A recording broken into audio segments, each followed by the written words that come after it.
నమస్తే అండి. Welcome to our channel. మనతో ఈరోజు పొలిటికల్ అనలిస్ట్ శ్రీలీల గారు ఉన్నారు. మేడం నమస్తే. నమస్తే అమ్మా.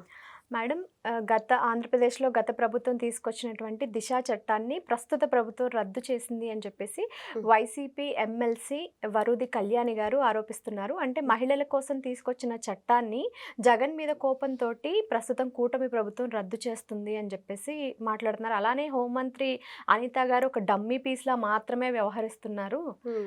ఇదంతా కూడా ఎప్పటికి మారుతుంది అని అంటున్నారు. ఈ వ్యాఖ్యల్లో వాస్తవాలు ఎంతున్నాయంటారు? అంటే దిశ చట్టం అనేది అమలులోకొచ్చిందా? కేవలం పోలీస్ స్టేషన్‌ల వరకే పరిమితమైందా? నిజంగా ఆ చట్టాన్ని అమలు పరిచారా?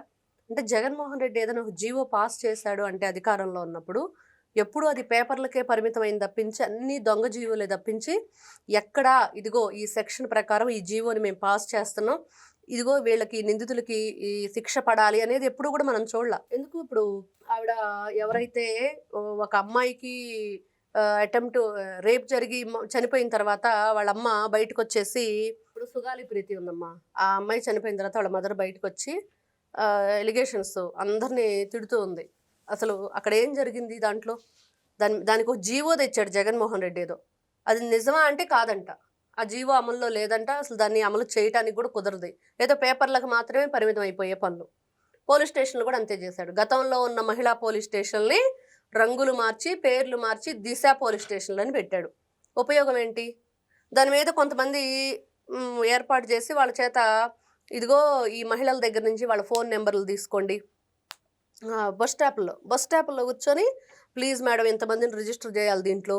రిజిస్టర్ చేయకపోతే మా ఉద్యోగాలు పోతాయి, మాకు జీతాలు ఇవ్వరని చెప్పేసి విజయవాడ బస్ స్టాప్‌లో నేనే స్వయంగా వాళ్ళకి నంబర్ ఇచ్చిన పరిస్థితి ఒకప్పుడు. వాళ్ళ వైఎస్ఆర్‌సీపీ పార్టీ అధికారంలో ఉన్నప్పుడు. ఇదే పరిస్థితి. దిశ అంటే ఏంటి? ఆ చట్టం ఏంటి? దాన్ని ఎవరు తీసుకొచ్చారు? ఎందుకు అంటే ఒక డాక్టర్ అయిన ఒక యువతి మీద అత్యాచారానికి పాల్పడినప్పుడు అప్పుడొచ్చిన పరిస్థితి. కానీ దాన్ని ఏ విధంగా వీళ్ళు ఉపయోగించారు అనేదే కదా ఇక్కడ.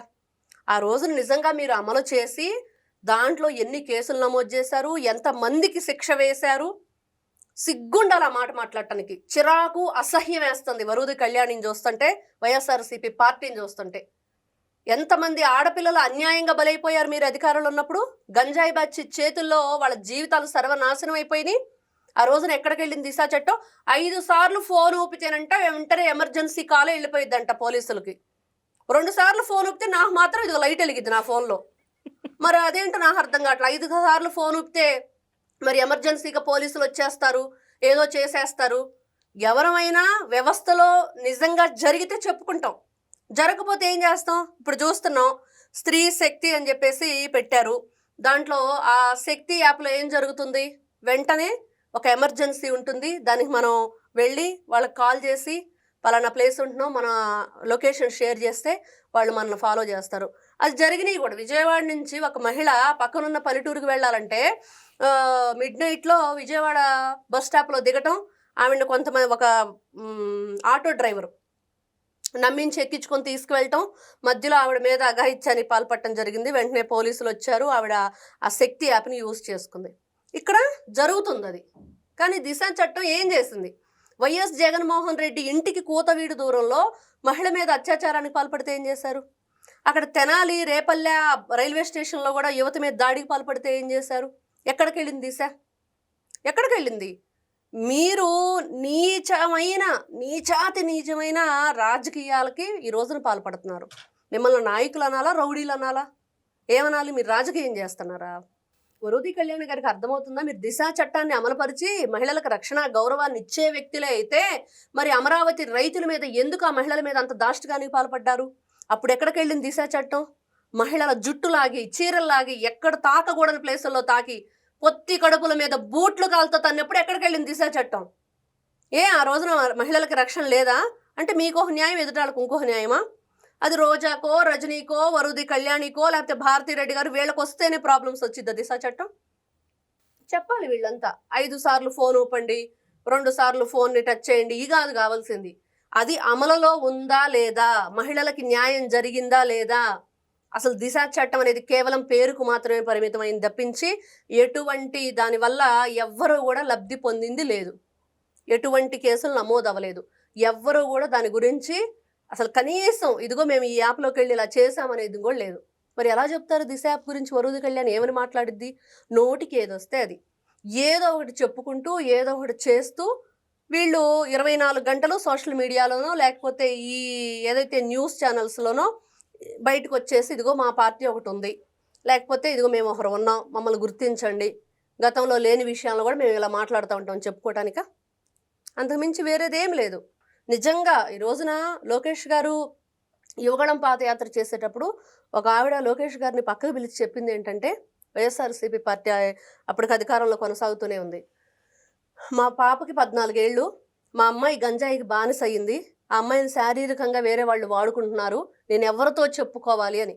ఎలా ఉండిద్ది వినటానికి? అప్పుడు ఎక్కడికి వెళ్ళింది దిశా చట్టం? ఎక్కడికి వెళ్ళింది? వైఎస్ జగన్ అనే వ్యక్తి ఉన్నాడా పబ్జీ ఆడుకుంటా పడుకుంటున్నాడా తాడేపల్లి ప్యాలెస్లోనో లేకపోతే యలహంక ప్యాలెస్లోనో? కొంచెం అంటే కొంచెం కూడా జ్ఞానం లేని మనుషులు వీళ్ళంతా. ఎప్పుడు ఎవ్వరికి వీళ్ళు న్యాయం చేసింది లేదు, ఎటువంటి రక్షణ కల్పించింది లేదు, వీళ్ళ వల్ల రాష్ట్ర ప్రజలకి అపకారమే జరిగింది కానీ ఉపకారం లేనే లేదనేది ఇప్పటికిప్పుడు ఎన్ని మీటింగులు పెడతారో లేకపోతే ఎంత బహిరంగ చర్చలకు వస్తాడో రమ్మనండి, ఎవరిని వచ్చినా కూడా మాట్లాడొచ్చు, ఎటువంటి దాని మీదైనా మాట్లాడొచ్చు. ఎందుకంటే వాళ్ళు ఏం చేయలేదు కాబట్టి, ఏమీ చేయలేదు, అన్యాయమే తప్పించి వాళ్ళు చేసింది న్యాయం లేనే లేదు. మహిళలకు అసలు రక్షణ లేదు. అసలు వైఎస్ఆర్సీపీ పార్టీ వైఎస్ జగన్మోహన్ రెడ్డికి వాళ్ళ అమ్మ ఓటేయకుండా ఎందుకు పారిపోయింది దేశం వదిలి? జగన్మోహన్ రెడ్డికి తెలియదంట పాపం ఆవిడ విదేశాలకు వెళ్తుందని కూడా చెప్పకుండా ప్రాణ భయంతో పారిపోయింది. షర్మిలకి ప్రాణహాని ఉందని చెప్పు వాళ్ళ ఆయన ఈ రోజున కేంద్ర ప్రభుత్వానికి, అటు తెలంగాణ ముఖ్యమంత్రికి, ఆంధ్రప్రదేశ్ ముఖ్యమంత్రికి ఎందుకు ఆయన లెటర్లు రాశాడు? వీళ్ళకి చేసే పనులకి ఏదైనా సరే, వీళ్ళు చెప్పే మాటలకి, ఈ రోజున వరుది కళ్యాణి ఎమ్మెల్సీ అనే ఒక హోదా ఉండి ఒక మహిళగా ఉండి కొంచెం అంటే కొంచెం ఆవిడ ఆలోచన మర్చిపోయి ప్రవర్తిస్తున్నారు. ఆలోచనతో మాట్లాడి గతంలో మీరేం చేశారు, ఎలా ప్రవర్తించారు, మహిళల ఫోటోలు ఎలా మార్ఫింగ్ చేశారు, నీచాతి నీచమైన పోస్టులు ఎలా పెట్టారు. మరి దిశా చట్టం ఉంటే పోసాని కృష్ణమురళి అడ్డమైన బూతులు ఎందుకు తిట్టాడు? ఈ బోరుగడ్డ నీళ్ళు ఎన్ని రకాలుగా అడ్డగోలుగా మాట్లాడాడు? అప్పుడేమైపోయింది దిశా చట్టం? ఆ రోజున ఎందుకు గుర్తుకు రాలేదు? మీ పేపర్లో మీ ఛానల్స్లో నీచంగా మహిళల గురించి మాట్లాడుతున్నప్పుడు ఎందుకు గుర్తుకు రాలేదు? ఇప్పుడు ఈ రోజున కొత్తగా ఏదో ఎలిగేషన్ తీసుకొచ్చేసి ఈ ఫాల్స్ ఎలిగేషన్స్ ఇలాగ న్యూస్లో ఉండిపోవటం తప్పించి ఇంకొకటి కాదు అనేది వాస్తవం. ఇవన్నీ కూడా దిశ కాదు, దిశ లేదు. కేవలం ఈ రంగులు వేయటానికి తీయటానికి మహిళా పోలీసులను నియమించడం, వాళ్ళని ఇబ్బంది పెట్టడం తప్పించి ఉపయోగం లేదు. ఎక్కడైనా ఒక కేసు నమోదు చేసి ఒకరి మీద యాక్షన్ తీసుకొని ఇదిగో ఇలా జరుగుతున్నాయి అని అంటే దానికి ఆ రోజున జగన్మోహన్ రెడ్డి ఇదిగో ఇట్లాంటి జీవోలు పాస్ చేశాడనో ఇలాంటి కొత్త యాప్స్ తీసుకొచ్చి, ఈ రోజున జగన్మోహన్ రెడ్డి యాప్ తెచ్చాడు. ఒక ప్లే స్టోర్లోకి వెళ్ళి జగన్ 2.0 అని చెప్పేసి దాంట్లో యాప్ డౌన్లోడ్ చేసుకొని వాళ్ళకు సంబంధించిన విషయాలు వాళ్ళు పోస్ట్ చేసుకోవడానికో ఎదుటి వాళ్ళని ఇలా ఫాల్స్ ఎలిగేషన్స్ చేయడానికో పెట్టుకున్నారు. అంతే తప్పించి వీళ్ళు ఎప్పుడూ కూడా మహిళల్ని గౌరవంగా చూడలేదు, గౌరవంగా మాట్లాడలేదు. వాళ్ళని గౌరవంగా ఏ రోజున ఆ స్థానంలో ఉంచిన ఏదంటే ఎక్కడ కూడా అది లేదు చరిత్రలో వైఎస్ఆర్సీపీ పార్టీ వాళ్ళ దాంట్లో. Thank you madam. నమస్తే అమ్మా.